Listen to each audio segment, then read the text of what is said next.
Feels so weird. This feels wrong. Long form content. We back. Imagine I filmed this whole video out of focus. Today I'm taking you on board the legendary Queen Mary 2, aka the Titanic dupe, aka the Titanic sister. The other Titanic sister is in a hotel floating in Dubai. I went on the one still active on the water. Cunard's flagship ocean liner. That was one thing I learned. Like, you can't call it a cruise because it's not a cruise. It's an ocean liner. And I'm going to be giving you a full review. We're talking about staterooms, high tea, giving you my honest take on what I really thought about sailing the week on the ship from New York to England. The same passageway the Titanic took. I was hoping to find my Jack and have a roast situation. If we went down with a iceberg, I was honestly going to be okay with it. I stayed in a Britannia balcony room and it honestly blew my expectations. It had that old school charm with modern touch. Super clean, comfortable bed, little to none floor space for your baggage, so that is something to keep in mind, but you could obviously just upgrade if you want more room. And then the bathroom was functional, nothing too crazy. One thing I noticed, I loved having the balcony area, and I do recommend getting it because I know some rooms don't have it, and I've went on a cruise before without a window and I don't recommend it at all. Having the balcony and window was really nice. However, when you sat down on the balcony chairs, you just saw the wall. You can't see over into the ocean, and so that's definitely something to take into account. I think that all they would need to do is to put some like high chairs, but maybe that's a safety issue. I'm not sure what's going on with that, but when you sit in the chairs, you cannot see out the balcony.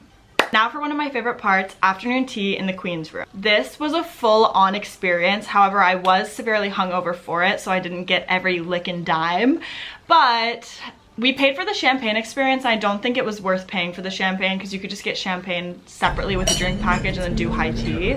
But they charge so much more just to have one singular glass of champagne. But try to like tea so much because it's very on brand for me being from England, but I just don't like it. So maybe one day. I'm gonna keep trying. Overall, I really love the high tea and I would definitely recommend going if you go. Entertainment wise, they had everything from jazz nights to planetarium shows. Yes, an actual planetarium on a ship. However, I completely missed this on the entire boat and didn't go one time the entire week. I love dressing up for the gala nights. They had some themes, but they didn't tell you beforehand or I couldn't find them, and it was definitely a big part of the Cunard experience. And of course the sea days. There's something magical about sipping a cocktail. I was on my Cosmo game, like 11 a.m. Cosmos, and I only maxed out my drink package one day. It's 15 drinks for the whole day, and then one day they were like, babe, no more. I was like, okay. The ship felt spacious, elegant, and it really didn't feel overcrowded. I have been on a Carnival cruise before, so that's kind of what I was comparing it to, and the Carnival cruise, there was, I swear, just sweaty people everywhere. I feel like everyone was twerking. It was just a completely different experience. I was wanting to be in there with them. So would I recommend the Queen Mary 2?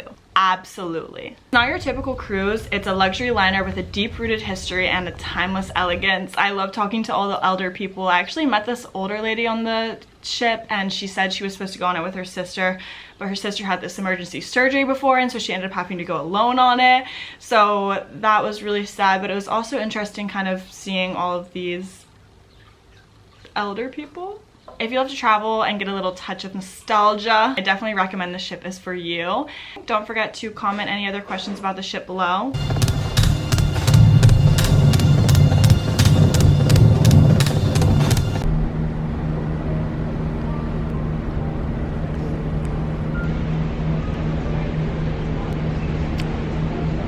Doesn't get better than this. That's what they say.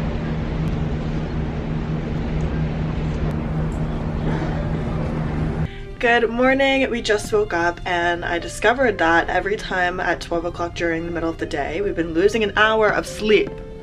So that's where my time has been going. But here is our room. I love it. It's absolutely perfect.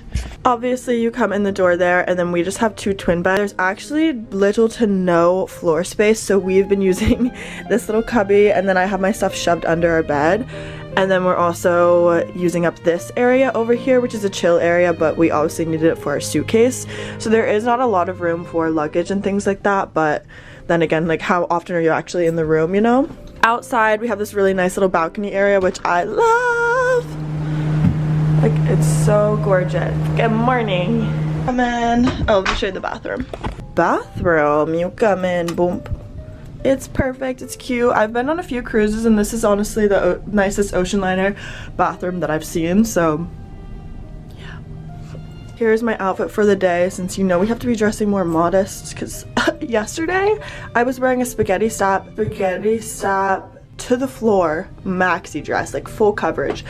And these elder people in the hallway were joking about how cold it was, and I was like, yeah, it's freezing, and he was like, that's because you ain't got no clothes on. Sir, hop off. But other than that, I don't feel too judged for being young and hip.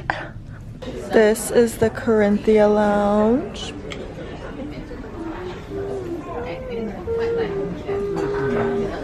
In the Lion's Dome. Is that what it says? No. Lion's Den. What? So are you connecting with your homeland? Yes. I feel like I'm at home. This is a rite of passage. We have so much stuff on our table that... A workout. Let me... Please.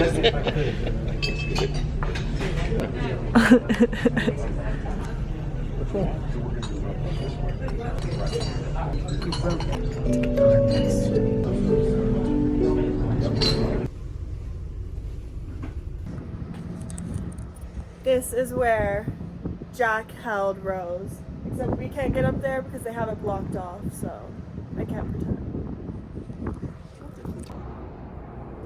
I don't like the leather, but actually it's tight. Did you take off the